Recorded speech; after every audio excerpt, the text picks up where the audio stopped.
नमस्कार, स्वागत है आप सभी का देवभूमि समाचार में। मैं आपके साथ निकिता कश्यप। बुलेटिन की शुरुआत करते हैं। गुप्तकाशी और जोशीमठ के एक्सिस बैंक शाखाओं का सीएम पुष्कर सिंह धामी के द्वारा आज वर्चुअली उद्घाटन किया गया। उन्होंने राज्य के विकास में बैंकों की भूमिका का उल्लेख करते हुए कहा कि किसी भी राज्य की रीढ़ बैंक होते हैं। आगे उन्होंने क्या कुछ कहा, आप सुनिए।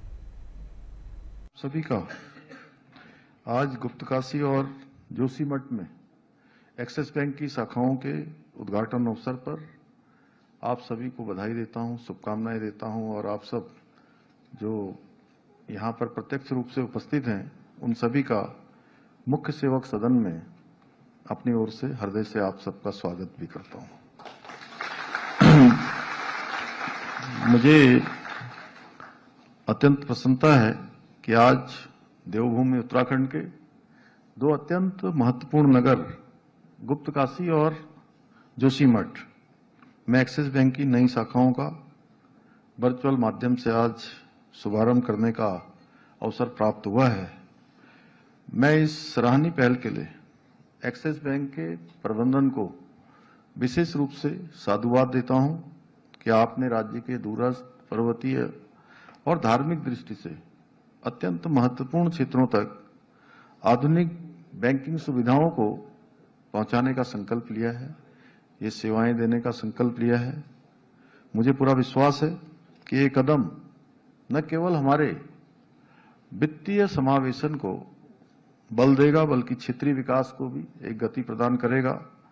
भाइयों बहनों, गुप्तकाशी और जोशीमठ ये दोनों ही शहर हमारे चारधाम यात्रा का प्रमुख हिस्सा है, जहां पर पूरे देश दुनिया से चारधाम यात्री आते हैं, श्रद्धालु आते हैं और उनका केंद्र बन जाता है। जैसा आप जानते हैं, गुप्तकाशी हमारा केदारनाथ यात्रा का प्रमुख पड़ाव होता है, उसी प्रकार से जोशीमठ भी, जहां भगवान नरसिंह जी विराजमान हैं और शीतकालीन में भगवान बद्री विशाल जी का भी वो हमारा गद्दी स्थल होता है। तो ऐसे दोनों ही स्थान हमारे बड़े महत्वपूर्ण हैं। प्रत्येक वर्ष इन दोनों ही स्थानों पर, जहां बाबा केदारनाथ और भगवान बद्री विशाल के दर्शन के लिए इन्हीं स्थानों से लोग होकर जाते हैं। ऐसे में इन स्थलों पर बैंकिंग सुविधाओं का नेटवर्क न केवल चारधाम यात्रा में आने वाले श्रद्धालुओं और पर्यटकों के लिए बहुत सुविधाजनक होगा, उनके लिए उपयोगी होगा, बल्कि वहां के स्थानीय लोगों के लिए भी, व्यापारियों के लिए, होटल व्यवसायियों के लिए, परिवहन संचालकों के लिए, किसानों के लिए, ढाबे वालों के लिए, आसपास के क्षेत्र वाले लोगों के लिए बहुत सहायक सिद्ध होने वाला है। इतना ही नहीं, जोशीमठ जैसे संवेदनशील और भौगोलिक दृष्टि से जटिल जगहों पर बैंकिंग सेवाओं की उपलब्धता, वहां पर भारत सरकार के सहयोग से एक बड़ा पुनर्वास का काम चल रहा है। मैं आदरणीय प्रधानमंत्री जी का, हमारे गृह मंत्री जी का, आप सबकी तरफ से, अपनी तरफ से धन्यवाद भी करता हूं कि 1700 करोड़ से भी अधिक की पुनर्वास और वहां पर बचाव के लिए, सुरक्षा के लिए जो अनेक काम वहां स्वीकृत हुए हैं। खबरों में आगे बढ़ते हैं। उत्तराखंड एक पहाड़ी प्रदेश है और इसे देवभूमि के नाम से भी जाना जाता है। इस प्रदेश में बद्रीनाथ, केदारनाथ धाम, गंगोत्री, यमुनोत्री जैसे 4 धाम, तो वहीं कैची धाम सहित कई और सभी धार्मिक स्थल हैं। आपको बताते चले कि साथ ही ऋषिकेश और हरिद्वार का भी पूरे देश में एक अलग ही धार्मिक महत्व है। तो वहीं नैनीताल, मसूरी जैसे कई पर्यटन स्थल हैं, जिनके कारण उत्तराखंड में पूरे देश से आने वाले श्रद्धालुओं और पर्यटकों की संख्या करोड़ों में हो जाती है। और इसी को देखते हुए राज्य सरकार ने केंद्र से अनुरोध किया है कि उत्तराखंड को उसकी जनसंख्या के हिसाब से केंद्र से सहायता ना दी जाए, बल्कि इस बात का भी ध्यान रखा जाए कि उत्तराखंड में कई करोड़ लोग बाहर से आते हैं और जिनका भार भी राज्य पर पड़ता है। मुख्यमंत्री पुष्कर सिंह धामी ने कहा कि उन्होंने उत्तराखंड आए सोलवे फाइनेंस कमीशन के सामने यह बात रखी थी और साथ ही उन्होंने नीति आयोग के सामने भी यह बात रखी है और जिसका सकारात्मक जवाब मिला है।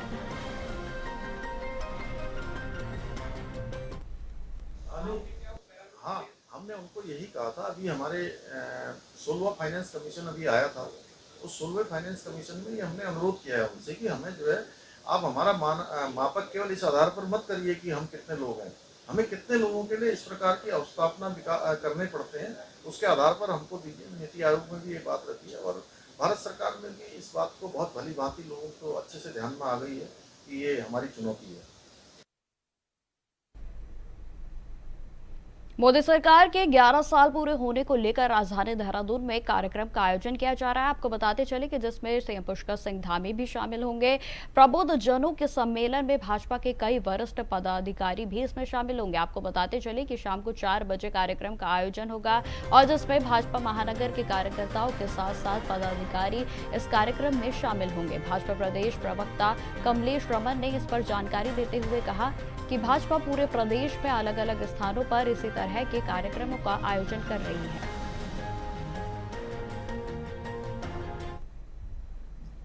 बिल्कुल, देखिए, देश के प्रधानमंत्री जी के 11 साल सेवा सुशासन और गरीब कल्याण की जो हमारी योजनाएं थी उनको हमने अंतिम छोर तक पहुंचाने की पूरी कोशिश करी है। और देश के प्रधानमंत्री जी ने जिस तरीके से हर वर्ग के लिए काम किया है, हर वर्ग को योजना देने का काम किया है तमाम, उसमें अगर मैं आज बात करूं, आज हमारी जो मीट है यहाँ पर महानगर के अंदर, बल्कि पूरे प्रदेश के अंदर प्रत्येक जिलों में आज हमारी जो प्रबुद्ध जन है उनके साथ बैठक है और अलग अलग सभी हमारे राज्य मंत्री हो, कैबिनेट मंत्री हो, सभी बैठक ले रहे हैं। और देहरादून के अंदर माननीय मुख्यमंत्री श्री पुष्कर सिंह धामी जी आज बैठक लेंगे और ये एक ऐसी बैठक है जिसमें देश के प्रधानमंत्री जी ने जो हमारे प्रबुद्ध जनों के लिए क्या क्या किया है, चाहे उसमें हमारा व्यापारी वर्ग हो, शिक्षक हो, प्रोफेसर हो, डॉक्टर हो, तमाम जितने भी वर्ग हमारे प्रबुद्ध यहाँ पर आते हैं देश के अंदर या प्रदेश के अंदर या जिले के अंदर, उन सब के साथ बैठ करके कि हमने क्या खोया, क्या पाया और बेहतर हम क्या कर सकते हैं, उन सब के विचार विमर्श को लेकर के देश के प्रधानमंत्री तक पहुंचाया जाएगा ताकि हम और बेहतर देश के लिए, समाज के लिए और इस दुनिया के लिए क्या कर सकते हैं। मुझे लगता है कि इसलिए आज पूरे देश के अंदर इस तरह की बैठकें प्रदेश में बहुचर्चित हरिद्वार जमीन घोटाले में हाल ही में धामी सरकार ने बड़ी कार्रवाई करते हुए 2 आईएएस के साथ साथ पीसीएस अफसर समेत 12 लोगों को सस्पेंड कर दिया था। तो वहीं आपको बताते कि अब विजिलेंस ने इस पूरे मामले में जांच कर रही है, लेकिन विपक्ष अभी भी कई सवाल उठाता हुआ नजर आ रहा है। आपको बताते चले कि कांग्रेस के विधायक प्रीतम सिंह का कहना है कि हरिद्वार में जो भी भूमि घोटाला सामने आया है उसमें कोई संलिप्त है और उसकी जो भी जांच होनी चाहिए, लेकिन सरकार जो जांच कराई उसके आधार पर कोई भी एफआईआर अभी तक दर्ज नहीं कराई गई है। अपने अधिकारियों को निलंबित कर दिया गया है और अपने आप उनके द्वारा जो है एसआईटी की जांच की गई, लेकिन इस मामले में अभी तक भी कोई भी एफआईआर नहीं हुई है। आगे उन्होंने क्या कुछ कहा, सुनिए। मैं देखिए, हरिद्वार में जो कृत्य सामने आया है, जो भूमि घोटाला हुआ है, उस भूमि घोटाले में कौन संलिप्त है इसकी तो जांच होनी चाहिए। आपने एक जांच कराई, उस जांच के आधार पर आपने कोई एफआईआर नहीं दर्ज कराई है अब तक। आपने अधिकारियों को निलंबित कर दिया, अब कहते हैं कि क्या नाम है, एसआईटी जांच होगी। अरे जांच आप कराइए तो सीबीआई से कराइए ताकि वो सफेद पोश जिनकी संलिप्तता इसमें है उनके चेहरों से भी नकाब हट सके। क्यों नहीं करा रहे? क्या बात है, क्या कारण है? मुझे तो लगता है वहाँ हिस्सेदारी का झगड़ा है, भ्रष्टाचार से कोई लेना देना इस सरकार का नहीं, हिस्सेदारी का झगड़ा है। जो उसमें भ्रष्टाचार हुआ है वो भ्रष्टाचार ऊपर तक जो है उसकी वो नीचे पहुँच। खबरों में आगे बढ़ते हैं। मसूरी नगर पालिका के द्वारा संचालित माल रोड के बैरियर पर पीआरडी जवान के द्वारा स्थानीय युवक को थप्पड़ मारने का मामला जो है लगातार गर्माता जा रहा है। आपको बताते चले कि पीड़ित युवक के साथ मसूरी के स्थानीय लोगों ने माल रोड पिक्चर पैलेस बैरियर पर जाम लगा दिया। तो वहीं आपको बताते चले कि जिससे बैरियर के दोनों ओर वाहनों की लंबी लंबी कतारें लग गई। देश विदेश से आए पर्यटकों को बेहद परेशानियों का सामना करना पड़ रहा है। तो वहीं आपको बताते चले कि पीड़ित युवक और स्थानीय लोगों ने मांग की है कि पीआरडी के जवान को बैरियर पर लाया जाए और माफी मंगवाई जाए, और जब तक ऐसा नहीं होगा तब तक जाम नहीं खोलेंगे। वहीं आपको बताते चले कि पालिका अध्यक्ष मीरा सकलानी भी बैरियर पर पहुंची और पीड़ित युवक के साथ साथ स्थानीय लोगों को समझाने बुझाने का काम किया जा रहा है। वहीं आपको बताते चले कि जाम को भी खुलवाने के प्रयास किए जा रहे हैं।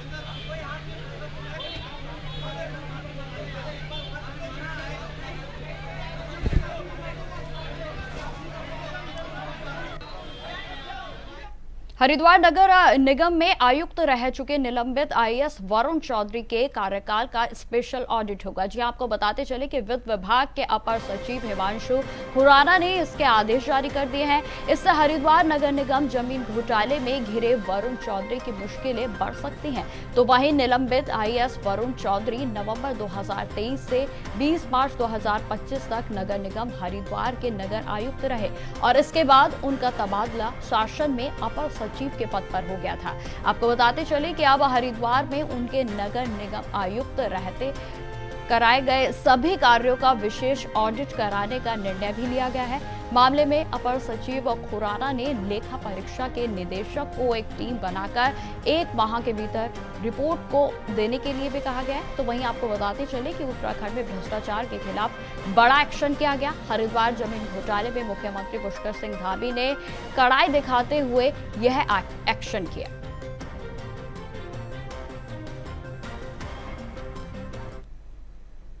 खबर रुड़की से है, जहां पर विधायक अनुपमा रावत ने एक प्रेस कॉन्फ्रेंस के माध्यम से बीजेपी पर तंज कसा है। आपको बताते चले कि उनका कहना है कि बीजेपी के कार्यकाल में महिलाओं के साथ अत्याचार हो रहा है, महिलाओं का शोषण चरम पर है। तो वहीं जहां एक और बीजेपी बेटी बचाओ बेटी पढ़ाओ का नारा देती है, तो वहीं दूसरी ओर बेटी के राज में ही महिलाएं सुरक्षित नहीं है। माफ कीजिए, बीजेपी के राज में ही महिलाएं सुरक्षित नहीं है।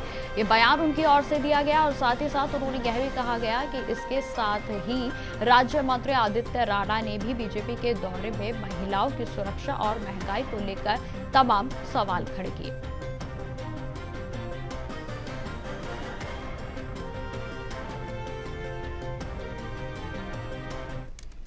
खबर रुड़की से ही है, जहां भारतीय किसान यूनियन के राष्ट्रीय अध्यक्ष चौधरी पदम सिंह ने किसानों की बैठक का आयोजन किया। इस दौरान किसान रैली के रूप में वोट क्लब के साथ साथ सिविल लाइंस, रुड़की, टाकिस और रोडवेज में होते हुए तहसील परिसर में पहुंचे और जहां धरना प्रदर्शन करते हुए चौधरी पदम सिंह ने आरोप लगाए हैं कि देहात क्षेत्रों में बिजली, राशन, गन्ना और चकबंदी जैसी समस्याओं से त्रस्त आ चुके हैं। तो वहीं चकबंदी विभाग में लगातार अधिकारी किसानों का उत्पीड़न करते हुए नजर आ रहे हैं। किसानों की सुनवाई नहीं हो रही है। किसानों को 15 किलोमीटर का चक्कर काटकर खेतों पर जाना पड़ता है। मांगे तो हमारी बिजली को लेकर के, बिजली में देहात में बहुत ज़्यादा कटौती हो रही और ट्रांसफार्मर सब फूके पड़े, कोई धरने वो ना बदलने वाला नहीं है। स्व रिश्वतखोरी चल रही, हर अधिकारी रिश्वत मांग रहा। किसी लाइनमैन को कहेगा वो भी कहा पैसे दो, किसी जयू का वो भी कहा पैसे दो, कोई भी करने को तैयार नहीं है। देहात का बिजली के मामले में सबसे दयनीय हालत हो रही है। ठीक है। हाँ। तो बिजली विभाग के अधिकारियों से वार्तालाप हुई थी? कल का टाइम रखा 3 बजे का एसडीएम साहब ने। सब अधिकारी सक्षम अधिकारी हैं चकबंदी के, बिजली के, वो सब कल को बुलाए 3 बजे। गन्ने के भुगतान को लेकर क्या करना चाहिए? कल को 3 बजे के लिए सब कह दिया, मिल वाले भी आएंगे कल को। अच्छा, तो मीटिंग होगी आपकी? कल को 3 बजे मीटिंग होगी एसडीएम साहब के ला, सब जो जिले के अधिकारी है, सक्षम अधिकारी सब। हाँ। मुख्यमंत्री आए थे, दिलीप बरड़े बोल रहे भाई गन्ने का भुगतान ही बढ़ाया गया, इस तरह की बातें किसानों को। कुछ नहीं बढ़ा, सब झूठे आश्वासन है, कोई 1 रुपया नहीं बढ़ाएगा और पेमेंट भी नहीं अब तक हो पाया। अच्छा, पिछला भी रुक गया था, अभी का भी रोक लिया गया, कोई पेमेंट नहीं, पिछला भी नहीं दिया, अभी का भी रुकेगा हमारा। आपने एक बालपुर गन्ना मिल पर रोक लगाई थी कि चीनी बाहर नहीं जाने की, वहाँ चीनी भी निकल गई, उसके बारे में बताओ, क्या कहना चाहोगे? अभी नहीं निकली, अभी तो निकली नहीं। अगर निकलेगी तो हम फेर देगा, अभी तक तो निकली नहीं। अच्छा, कल की बैठक में जो आप लोगों की डिमांड है, अगर वो नहीं मानी जाती तो फिर क्या अगला रुख रहेगा आपका? कल के बारे में तो देखिए कल को ही बताऊंगे, ये कमेटी लेगी निर्णय, जल्दीबाजी कोई ऐसा वो नहीं। मांगे हैं आपकी टोटल जो ज्ञापन दे रहे हैं आप इसमें। अब खबर रामनगर से है, जहां कांग्रेस के वरिष्ठ नेता तहसील पहुंचकर प्रदेश सरकार के खिलाफ धरना का नारेबाजी उनके द्वारा शुरू कर दी गई है। आपको बताते चले कि इस दौरान प्रदर्शनकारियों ने एक ज्ञापन मुख्यमंत्री को भेजा है। कांग्रेस विधायक का कहना है कि रामनगर में लगने वाला जाम ने पुलिस प्रशासन के ट्रैफिक प्लान की हवा निकाल दी है। तो वहीं जाम के कारण स्थानीय लोगों को परेशानियों का सामना करना पड़ता है। लोगों को अपने गंतव्य तक पहुंचने में काफी देर होती है। इस जाम में कानून व्यवस्था पर कई तरीके के सवाल भी खड़े हो रहे हैं। सब गवाह हैं इस बात के कि वीकेंड पे पूरी रामनगर और पर्वतीय क्षेत्रों के लोगों को एक तरह से अघोषित बंधक बना करके रख दिया जा रहा है। यातायात व्यवस्था इतनी चरमरा गई है कि 14 से 18 घंटे तक का जाम लग जा रहा है। 10-10, 12-12 घंटे रामनगर से मोहान या मोहान से रामनगर पहुंचने में लोगों को लग रहे हैं। परसों की बात है कि पिथौरागढ़ तक का ट्रैफिक जो है इस रूट पे डाल दिया गया और जिसे रात के 11:30 बजे तक जाम की स्थिति रही। मुझे खुद टोटाम से रामनगर आना था तो मैं टोटाम से बेताल घाट गया। बेताल घाट से जो है डॉन परेवा और अमगढ़ी होते हुए जो है रात को 12:15 बजे रामनगर पहुंचा हूं। एक मरीज ने तो नीम किरौली में वाले जाम में जो है एम्बुलेंस के अंदर दम तोड़ दिया। तो हम सरकार को चेताने आए हैं कि वो उसका काम सिर्फ भ्रष्टाचार फैलाने का नहीं है, लोगों के घर तोड़ने का नहीं है, उनसे अवैध वसूलियां करने का नहीं है, फर्जी मुकदमे लगाने का नहीं है। उसका दायित्व जो है यातायात व्यवस्था को भी दुरुस्त करने का है। दूसरा है लॉ एंड ऑर्डर का मामला। खुलेआम दिन दहाड़े लोगों को मारा जा रहा है, किसी की लाश कहीं मिल रही है, किसी की कहीं मिल रही है। अभी 2 दिन पहले गैस गोदाम रोड पे ही जो है दिन दहाड़े गोलीबारी करके एक आदमी को जान से मारने की कोशिश की, जो भाग्य से अपने बच गया। गंभीर हालत में अभी अस्पताल में है, लेकिन मुजरिमों का पता नहीं है और पुलिस हाथ पे हाथ धर के बैठी हुई है। मैं कहना चाहता हूँ नैनीताल की पुलिस जो है खनन में और ट्रैफिक व्यवस्था में अवैध वसूली पे लगी हुई है और कोई काम नहीं कर रही है, जो उसका दायित्व। खबरों में आगे बढ़ते हैं। कोटद्वार के नजीबाबाद रोड पर कई दिनों से कूड़ा पड़ा हुआ है और वहां पड़े कूड़े की वजह से आसपास बदबू फैलने की वजह से बीमारियों का खतरा भी पनप रहा है। तो वहीं आपको बताते चले कि यह स्थिति नजीबाबाद रोड के शिवालिक नगर के ठीक सामने की है और यही नहीं, वहां पर नगर निगम की ओर से सीसीटीवी कैमरे भी लगाए हुए हैं। जिम्मेदार व्यक्तियों ने शायद कभी उसको देखने की जहमत नहीं उठाई, अन्यथा कूड़ा डालने वालों को पता चल जाता और चालान भी काटे जाते। काफी मतलब इसमें इकट्ठा हो रखा है आने जाने वाले लोगों को दिक्कत आ रही है। लेकिन कुछ लोग मतलब जैसे कबाड़ ना डालने की वो हुई थी बात अभी गाड़ी में, जैसे कि सुबह मॉर्निंग में डालते हैं, लेकिन रात को भी लोग बहुत ज्यादा डालते हैं कबाड़ यहाँ पे। बहुत जरूरी नहीं कि वहीं पे डालते हैं, वो दूर भी फेंक देते हैं। क्योंकि गाय आती है वहाँ पे शाम को ही फेंक देती है, इधर उधर तो दिक्कत होती है। 2-3 दिन से काफी मतलब इसमें इकट्ठा हो रखा है। ये नेशनल हाईवे में जब भी हम घूमने जाते हैं तो बहुत गंदगी और बहुत बुरी स्मेल आती है, बदबू आती है। यहाँ पर हमने कई बार उनको गाड़ी वाले को बोला भाई कचरा उठाओ और लोगों को भी अवेयर किया। कोटद्वार की जो सफाई है, सफाई व्यवस्था में एक कलंक है। हमने यहाँ पर बहुत लोगों को बताया कि यहाँ कचरा मत डालें, लेकिन खुद निगम की गाड़ी, निगम वाली गाड़ी यहाँ पर कचरा डाल देती है और कचरा डालने के बाद में वो जब उनका भरी हुई गाड़ी आती है, जब वो गिरने लगता है तो यहाँ कचरा डालती है। अब अभी आज 1 हफ्ता हो गया यहाँ कचरा नहीं उठाया, 1 हफ्ते से यहाँ पर, और बहुत बदबू आती है। अभी 3 दिन से तो इस निगम को जल्दी से जल्दी साफ करवाएं। यहाँ पर ये खुद निगम की गाड़ी डालती है। यहाँ सीसीटीवी कैमरा भी लगा हुआ है। यदि कोई प्राइवेट व्यक्ति भी कर रहा है तो उसको ही चालान करना चाहिए। खुद यहाँ पर सीसीटीवी कैमरा भी है, कैमरे में जो व्यक्ति वहाँ डालते हैं तो उन पर भी एक्शन लिया। नैनीताल के भवाली में एक निजी वाहन दुर्घटनाग्रस्त हो गया और जिसमें 29 वर्षीय आदित्य की मौके पर ही दर्दनाक मौत हो गई और अन्य 4 लोग घायल बताए जा रहे हैं। आपको बताते चले कि घटना की सूचना पर भवाली पुलिस और एसडीआरएफ की टीम मौके पर पहुंची और रेस्क्यू ऑपरेशन को शुरू किया गया। घने अंधेरा और जंगल का क्षेत्र होने के कारण टीम को खाई में गिरे वाहन से लखनऊ निवासी युवाओं का रेस्क्यू करने में बेहद ही मुश्किलें आई। जानकारी मिली है कि गहरी खाई से गिरे वाहन में 5 लोग सवार थे। रेस्क्यू ऑपरेशन के दौरान पता चला कि 3 सवारों को सामान्य चोट आई है, तो जबकि एक व्यक्ति गंभीर रूप से घायल हो गया है और एक अन्य की मौके पर ही दर्दनाक मौत हो गई।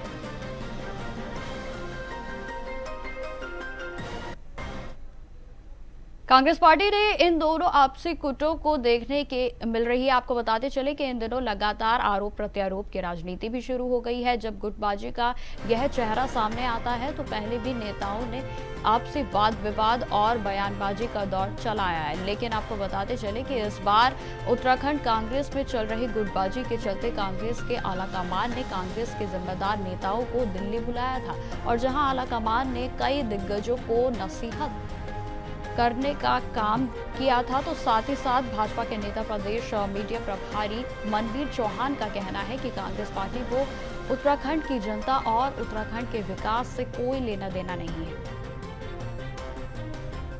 पार्टी में ये कोई नई बात नहीं है। हम पहले से ही कह रहे हैं कि कांग्रेस पार्टी को उत्तराखंड राज्य की जनता से, उत्तराखंड राज्य के विकास से कोई लेने देना नहीं है और उनको सिर्फ और सिर्फ अपने वर्चस्व की लड़ाई लड़नी है। और उसके लिए वो आपस में भी उनकी किस तरह का उनका व्यवहार होता है, किस तरह से वो अपने सीनियर और जूनियर नेताओं का किस तरह से उनका आपस में व्यवहार है, ये सब उत्तराखंड की जनता देख रही है। और लेकिन ये तय है कि जो जिस प्रकार से कांग्रेस पार्टी में वर्चस्व की लड़ाई चल रही है वो उत्तराखंड राज्य के हित के लिए भी नहीं है। और तो फिलहाल इस बुलेटिन में इतना ही। देश दुनिया की तमाम खबरों की जानकारी के लिए बने रहे हमारे साथ। नमस्कार।